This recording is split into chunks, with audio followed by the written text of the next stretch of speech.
Recording studio Banawar Bishunganj. DJ Kundan Raj, DJ Kundan Raj, mix by Rajnish Premi Yadav. छोड़न सबके अखिया में गड़ल रहोगे, छोड़न सबके अखिया में गड़ल रहोगे।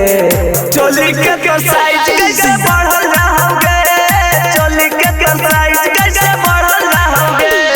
बूढ़ा जवान सभे लड़ल रहोगे, बूढ़ा जवान सभे लड़ल रहोगे। चोली के साइज कैसे बढ़ल रहोगे, चोली के साइज कैसे बढ़ल रहोगे। डीजे कुंदन राज, डीजे कुंदन राज, चीनी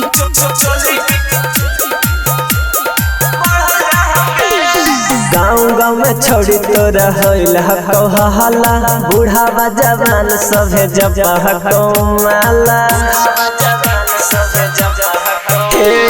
गाँव में छोड़ी तो रहल हको हल्ला, बूढ़ा जवान सभे जब हको माला।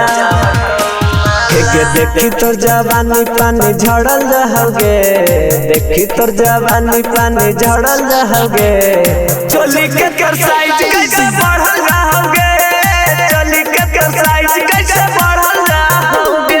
डीजे कुंदन राज, डीजे कुंदन राज, चीनी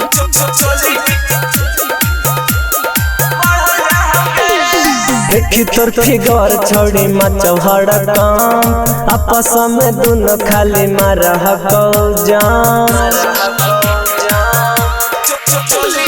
देखी तोर फिगर छोड़ी मचौ हड़कम, आपस में दोनों खाली मारह जान। महलू बिहारी पीछा पड़ल रहोगे, राहिटर संतोष पीछे पड़ल रहोगे। चोली के साइज कैसे बढ़ल रहोगे, चोली के साइज कैसे बढ़ल रहोगे। Shivanshu recording studio Banawar Bishunganj.